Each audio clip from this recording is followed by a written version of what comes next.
You're listening to Inside Content, the TV industry podcast.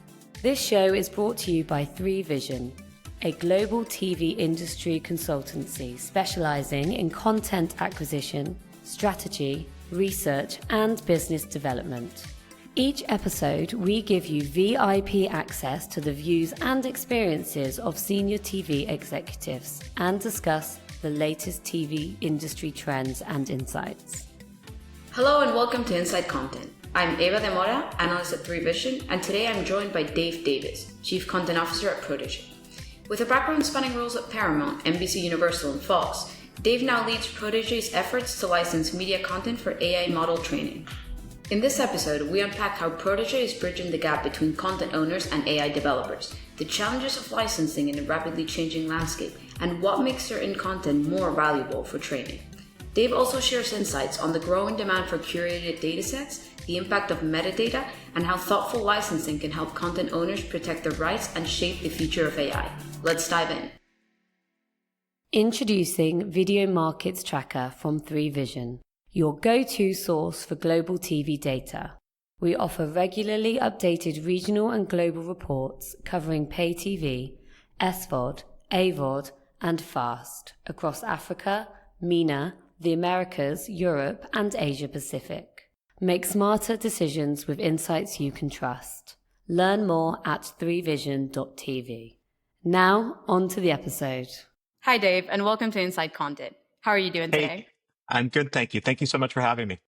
Thank you for coming on. I'm really excited to speak to you today about the world of content licensing for AI models and for training. But before we jump into that, I want to give our viewers and our listeners a bit of a chance to get to know you a bit better. So I want to ask you, what's your favorite film of all time? So I was a longtime Paramount executive, so I should say The Godfather, and I love The Godfather, but I'm going to say The Shawshank Redemption.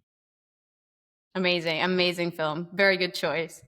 Amazing. Well, now let's not waste any more time, shall we? I want to ask you, can you tell us about your current role at Protege and your journey from traditional media licensing to the world of AI training data? Sure. So I'm Chief Content Officer at Protege. Protege, just for a quick background, we're a content aggregator. We aggregate content from content owners to license to AI companies to use for model training. How did I get here? It's been a long journey. I started a million years ago on Wall Street, actually, at Goldman Sachs. And then I went and practiced law, actually, for a couple of years. I didn't love being a lawyer. And fast forward a couple of years from there, moved to Los Angeles, started an entertainment industry career at the Motion Picture Association, and then was an executive at NBC Universal in their international television distribution group, and then on to Paramount, where I did a number of things at Paramount over 9 years, but primarily managed their international VOD business, and then was recruited to join Fox after that, and also ran their international VOD business right up until and a little bit after the Disney acquisition, and then had an interesting role as Chief Commercial Officer at Motion Picture Licensing Corporation, which was a private equity-backed company. In that role, AI started to, ChatGPT launched and all these interesting things were happening. And I became very enamored of it. I became, I'll call it an early adopter, but in the way, sort of doing parlor tricks at the bar, showing people all the cool things that ChatGPT can do. And started to become aware of some of the copyright issues around that, and thought that the world was going to evolve to a place where copyrighted works would be licensed for model training. So launched a company called Calliope Networks. Long story short, in December of 2024, Calliope Networks was acquired by Protege, which is a really phenomenal startup, amazingly talented team. And, we're off and running. So Protege actually started in the healthcare data space, but their vision was always to provide data across verticals to AI companies for training. So they were already looking at the media space when they met my co-founder, and we've come aboard. It's been an amazing journey. We now work on behalf of about 100 media companies across 6 continents. I'm very proud to say that we've paid them millions of dollars in royalties this year, and we're trying to do this in a really thoughtful way that keeps all of content owners demands very much front of mind. So, I've spent most of my career, again, on the distribution side. So I have a pretty strong understanding of the concerns that media companies may have when they enter this exciting but scary new world. That's amazing. That's really, really cool. I mean, you've had such an impressive career, and it's amazing that you were such a visionary. You saw the power of AI and the potential and just jumped into it. It's really, really cool. Can you tell us a bit more about Protege? I mean, you've mentioned they started in a different sector, then they kind of moved into media when they acquired Calliope Networks. Can you tell us a bit more about the company as a whole? Yeah, the company is let's see what to say. We're on a great journey. We're on a great growth trend, both the healthcare vertical and the media vertical, and then our newer verticals in audio and motion capture are really off and running. Yeah, I think there's a lot of our track record that I can't tell you because it's confidential. But I can tell you that based on our track record, we recently closed a Series A financing for $25 million in August. That sets us up well to continue to invest in technology and in superstar talent, really to do the good work on behalf of content owners around the world. That's amazing. Well, congratulations. That's super Yeah, thank exciting. you. And looking at the future, is there any other sector that your company that you can share that your company's looking at, or are they gonna focus on what you're currently doing in those areas in particular? So I'm going to be focused on those sort of media related verticals. So audio, visual, audio, and motion capture. And then we will enter more verticals, but yeah, nothing that I can disclose. That's completely fair. Well, thank you for that. How does Protege Media's approach differ from traditional content licensing models? So in some ways, we don't differ that much, and in some ways we're a traditional aggregator. We work with our partners on a revenue share basis. Our partners take we license content from them and then sub license it to AI companies and then share the revenue on an agreed revenue share basis. So from that standpoint, we're not terribly different from plenty of other aggregators out there. In other ways, we're very different. This type of license is very new. I mentioned there's a lot of sort of chaos in the market that we're working through. There's the Venn diagrams of what content owners want and what AI companies want sometimes don't overlap initially. We talk about that one of our big roles is really to be a translator between those worlds.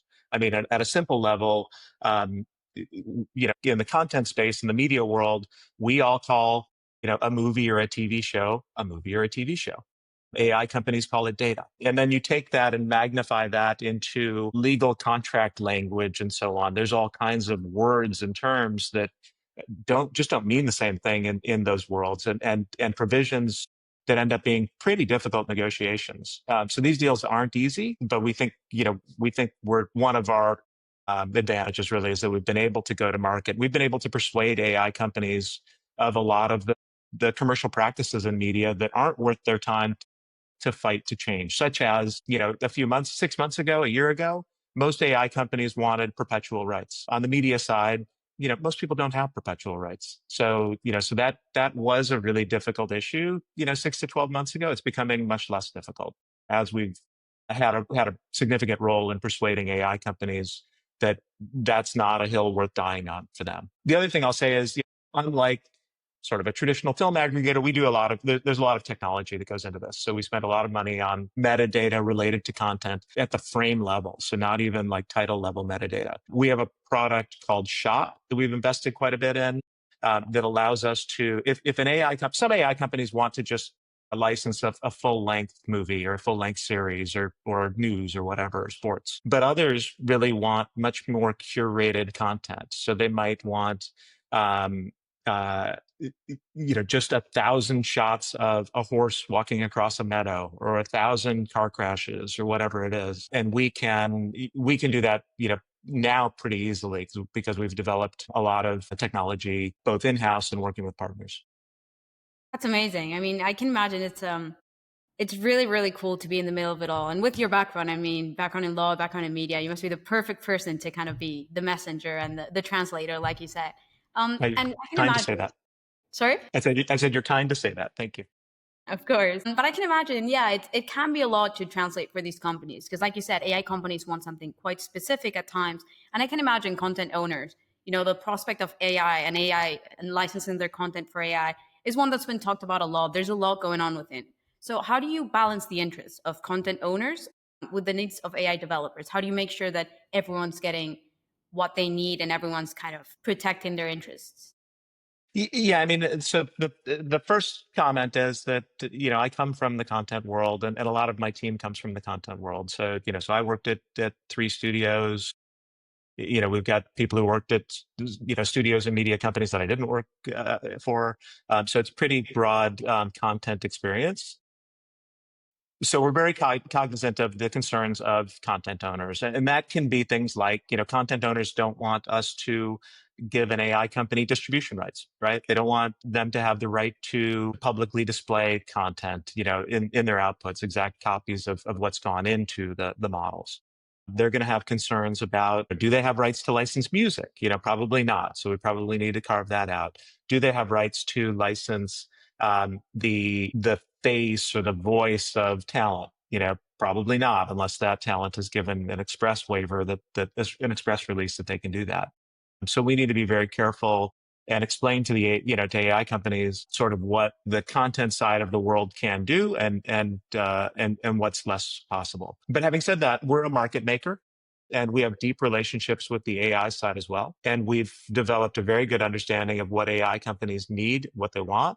And we do spend a lot of time explaining to content owners, listen, this deal is going to be a little different than your other deals. And you do have, if you want to be in this business, you're going to have to concede a point around, X, Y, or Z. One example of that is, while we've fought back perpetual license periods, license periods can be long in some deals, and hopefully the structure and the compensation, makes up for that. So, but to the point of what AI companies need, also there's specific kinds of content that they'll want. There's specific kinds of shot curation that they may need, and we've become pretty good experts at that as well. Yeah, that makes a lot of sense. I can imagine each AI company has a different goal, different model, and they're looking for different stuff. But in general, are there any types of content that are particularly useful or valuable for AI companies to have, and indeed types that they don't really seek out very often? Yeah, so it's interesting. So, there's first of all, there's all kinds of different AI companies, right? So there's generative video companies building foundational models, and they may want, kind of everything. There's also companies that are focused on, avatars, or focused on VFX or on editing suites. And then there's even, AI companies that we talk to who aren't in video at all. They're doing things around robotics and using video to train, a robot how to, pick up a pen or whatever it is. So there's a broad diversity in what different models need.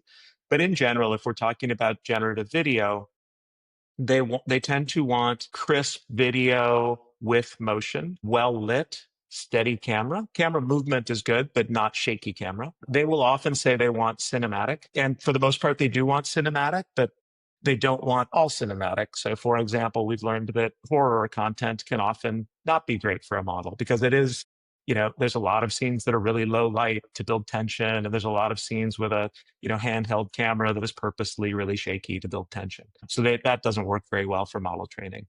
Other things that don't work, they don't love subtitles. They don't love graphics. We occasionally get the question, could we, we don't want, somebody's face to appear in a model. Can we blur the face? Really can't blur a face because it's going to teach a model. Model's very literal, and it's going to teach a model that a human face is blurred. So, so that becomes difficult. Animation is very much in demand.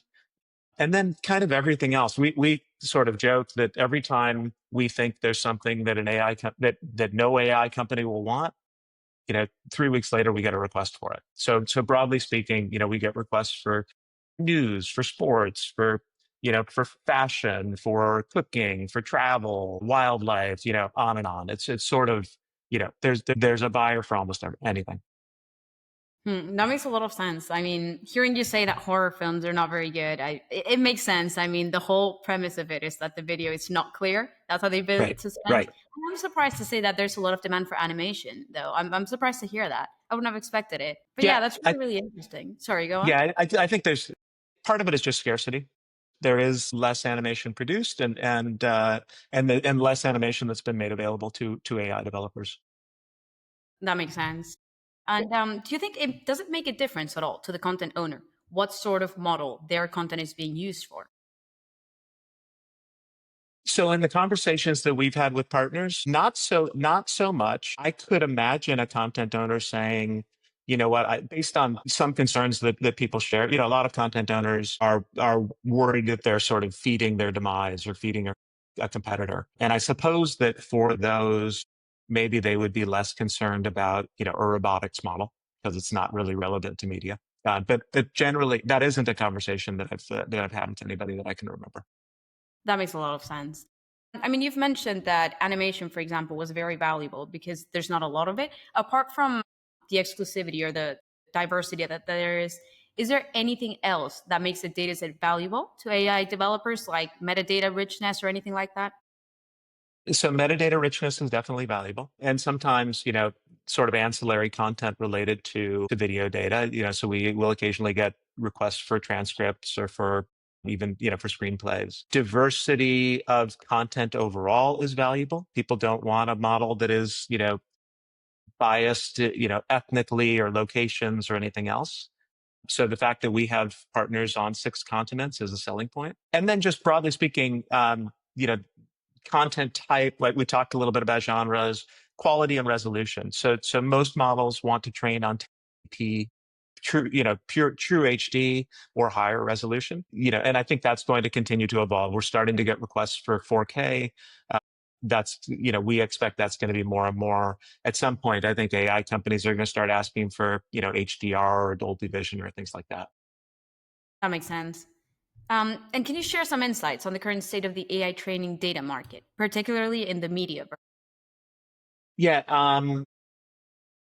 I'll say it's chaotic, but actually substantially less chaotic than it was 6 months ago, 3 months ago. There are some, emerging what I'll call with broad parameters, some market terms. The overall growth of the business is really strong of the market. There's a lot of licensing deals happening, mostly not announced, but there's a lot happening. And it's not just Protege. There's media companies doing deals directly. There's, there are other aggregators. And I mentioned earlier, we're very proud of the fact that we've paid out, a lot of money to our partners so far this year, and we see that growing. Yeah, that makes a lot of sense. I mean, yeah, the world of AI is so rapidly changing, and in terms of sometimes the legal aspect of it can't keep up quite at the same pace. So I can imagine, yeah, it's a lot going on, a lot of factors, a lot of players involved, and yeah, I can imagine chaotic is probably the best way to Yes. describe it. Um, and how do you see the demand evolving for high quality licensed data, shaping the future development of generative AI models? So we're very bullish on it. These models have a pretty ravenous appetite for content. I think, it's the way they take the content is likely to evolve. But we see them needing an awful lot. When they need I mentioned, this is an example that nobody's actually asked for, but if it was, horses walking through a meadow, they wouldn't need 6 shots of that. They'd need, maybe 20,000 shots of that. So they want a lot. If they want, hours of video, it's not 100 hours, it's 100,000 hours. It can be more. We've talked about deals that are significantly larger volume than that. But the evolution will probably go from just, massive numbers of hours to more curation. As these models get better at certain things, but realize they have certain weaknesses, there will be more curation that's valuable. And curation comes, it takes technology to get there, and it's rare, and it comes with a price premium. So that's great.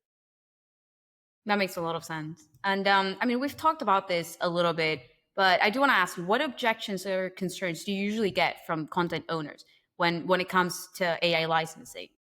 So I think that the biggest objection is just, broadly what I'll describe as competitive fear, or that they're kind of feeding this beast that is going to disrupt their business.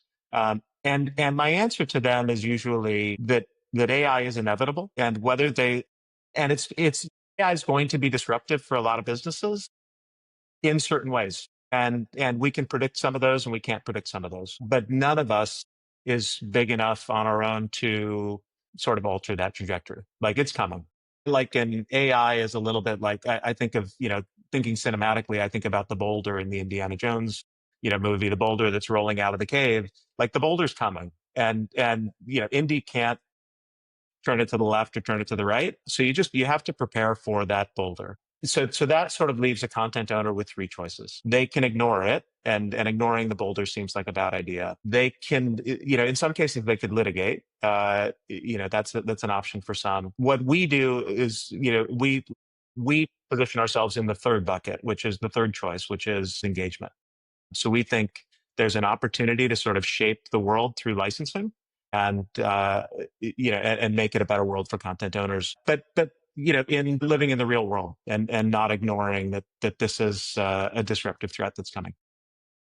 Yeah, yeah, I think that makes a lot of sense. I mean, yeah, like you've mentioned, it's coming and it's happening. And you've mentioned litigation, with the recent lawsuits that have been going on and discussions and controversies, have you seen a change in either the attitude or the volume of demand for content on the side of AI companies or of content owners that are willing to license their content? Yeah, so I can't necessarily say that it's directly attributable to litigation and like the big Anthropic copyright settlement in the U.S., the largest copyright settlement in U.S. History, $1.5 billion. But there's no question that there is a lot more activity, and I think it's a reasonable hypothesis that some AI companies have decided that licensing is a good path to go down. We have really strong engagement from most of the largest models and many medium-sized and small models, and we see a pipeline, by the way, of this isn't a world where there's only 5 or 6 customers. This is a world where there's probably 50 customers growing to 500.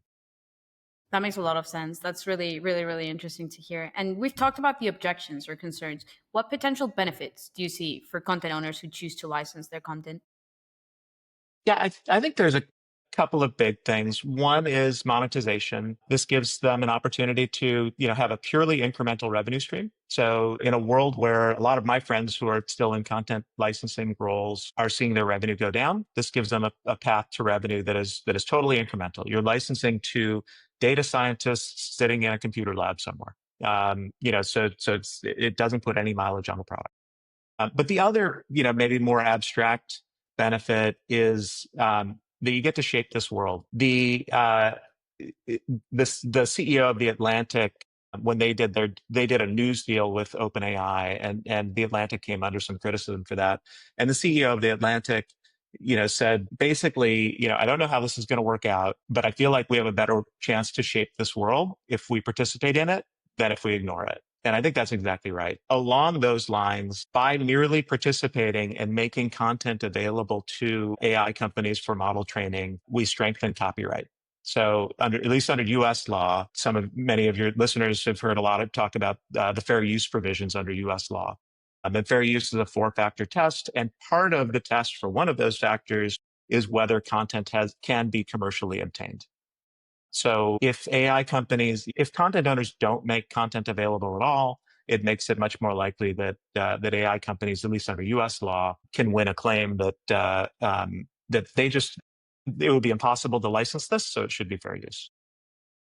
That makes sense. So it's actually protecting their content in a way as well. Yeah, that's right.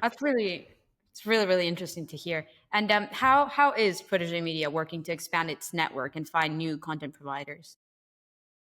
Part of it is through participating in panels and educational outreach. So appearing on this podcast is one way. You've got a great audience that'll hopefully be interested in this topic. I spoke at MIPCOM last year. I spoke at Content London, the Television Academy. And then going forward, I'm speaking at MIPCOM again in a few days, at Asia Television Forum, potentially, and likely at CES for Digital Hollywood. The other thing is, we've got a partnerships team.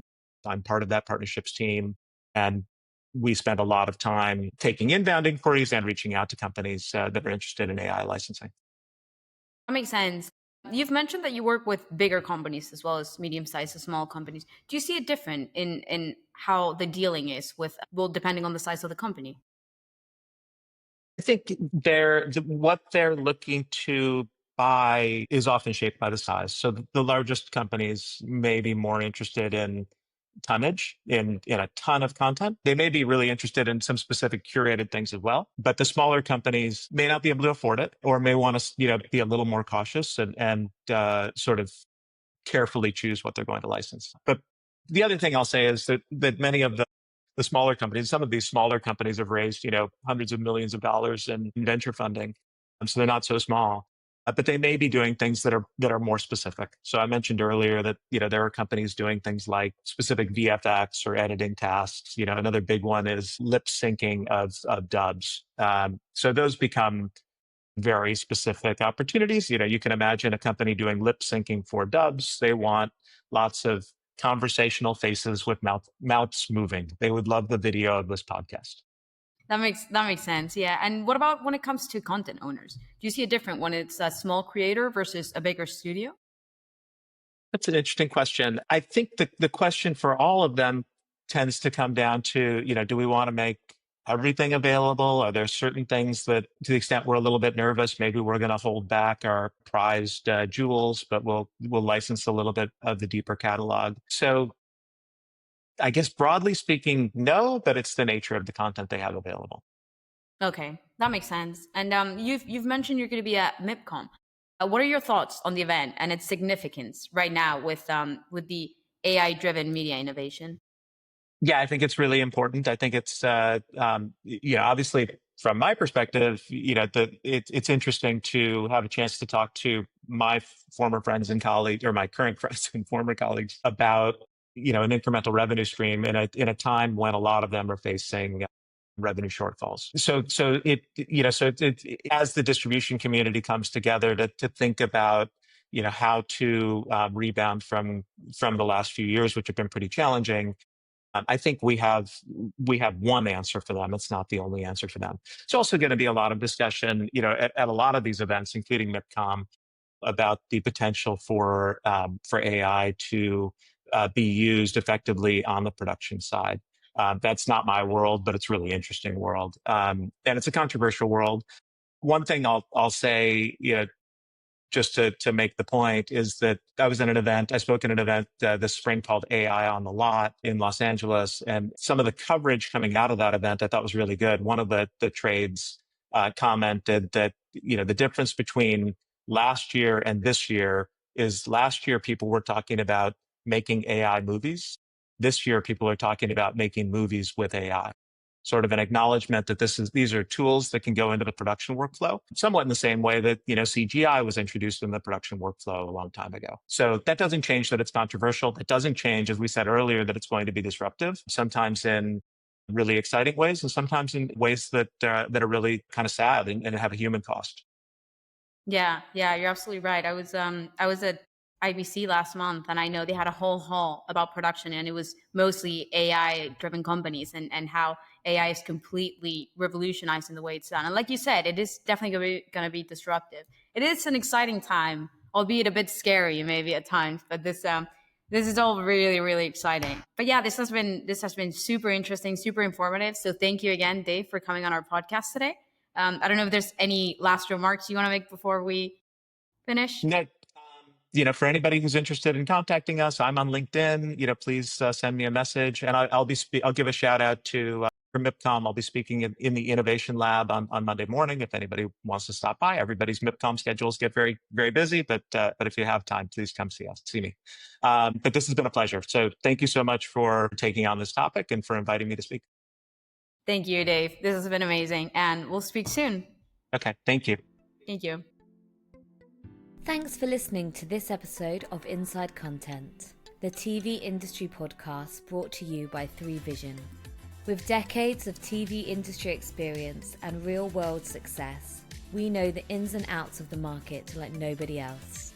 To learn more about our TV consultancy services, head to 3vision.tv.